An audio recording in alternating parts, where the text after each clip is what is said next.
আসসালামু আলাইকুম রহমতুল্লাহি ওয়া বারাকাতুহু। সম্মানিত প্রিয় মুসলিম ভাই ও বোনেরা, আর ইসলামিক টিভির পক্ষ থেকে সকলকে জানাই আন্তরিক মোবারকবাদ। আজকে আপনাদের মাঝে আলোচনা করব 5 ওয়াক্ত নামাজের সময়সূচি, তাহাজ্জুদ, সেহরির শেষ সময়, তা ইশরাক ও চাস্তের নামাজের সময়সূচি, ইফতারের শেষ সময়, নামাজের নিষিদ্ধ ওয়াক্তসমূহ, সূর্যোদয় সূর্যাস্তের সময়সূচি, প্রত্যেকটা জেলা বিভাগগুলোর নামাজের সময়সূচি। তো আজকে মঙ্গলবার 10 জুন 2025 ইংরেজি, 26 জ্যৈষ্ঠ 1432 বাংলা, 13 জিলহজ 1446 হিজরি। ঢাকায় মতো পার্শ্ববর্তী এলাকার নামাজের সময়সূচিগুলো তুলে ধরছি। তারপরে অন্য জেলা বিভাগগুলোর নামাজের সময়সূচিগুলো আপনাদের মাঝে আলোচনা করব। ঢাকায় মতো পার্শ্ববর্তী এলাকার তাহাজ্জুদ এবং সেহরির শেষ সময় হলো 3:37 ইফতারের সময় সন্ধ্যা 6:49। আজকে ইশরাক এবং চাস্তের নামাজের রক্ত একই সময় হবে 5:27 থেকে 11:52 পর্যন্ত। ফজরের নামাজের রক্ত শুরু হবে 3:43। ফজরের নামাজের রক্ত শেষ হবে 5:10।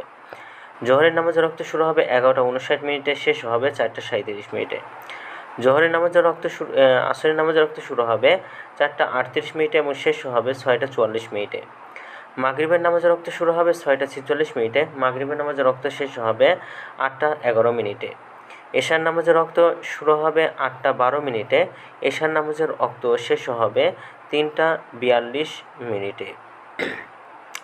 নামাজের নিষিদ্ধ অক্তসমূহ হলো 3টা সময়: সকালে 5:11 থেকে 5:26 পর্যন্ত, দুপুরে 11:53 থেকে 11:58 পর্যন্ত এবং সন্ধ্যায় 6:30 থেকে 6:45 পর্যন্ত। আজকে সূর্যাস্ত যাবে 6:46 আর আজকে সূর্যোদয় হবে 5:10। এগুলো ঢাকা এবং পার্শ্ববর্তী এলাকার নামাজের সময়সূচি। এখন আলোচনা করব বিভাগীয় শহরের জন্য উল্লিখিত সময়ের সঙ্গে। যেসব বিভাগের সময় আপনারা যোগ বিয়োগ করবেন তা হলো এই, অর্থাৎ আপনারা বিয়োগ করবেন চট্টগ্রামে 5 মিনিট এবং সিলেটে 6 মিনিট কম করবেন। ঢাকা এবং পার্শ্ববর্তী এলাকা যেন আমাদের সময়সূচিরা রয়েছে সেখানে চট্টগ্রামে 5 মিনিট এবং সিলেটে 6 মিনিট কম করবে। যোগ করবেন খুলনাতে 3 মিনিট, রাজশাহীতে 7 minute, Rangpur 8 minute, Barishal 1 minute বেশি করবেন। ঢাকার মধ্যে পার্শ্ববর্তী এলাকা যেন আমাদের সময়সূচিরা রয়েছে সেখান থেকে কয়েকটা বিভাগে একটু বেশি করবেন। তো আজকের ভিডিওটি পর্যন্ত ছিল। আর এই সূত্রগুলো নিয়ে সামনে ইসলামিক ফাউন্ডেশন থেকে ভিডিওটি ভালো লাগলে অবশ্যই চ্যানেলটি সাবস্ক্রাইব করে পাশে থাকবেন। ধন্যবাদ সকলকে। আসসালামু আলাইকুম রহমতুল্লাহ।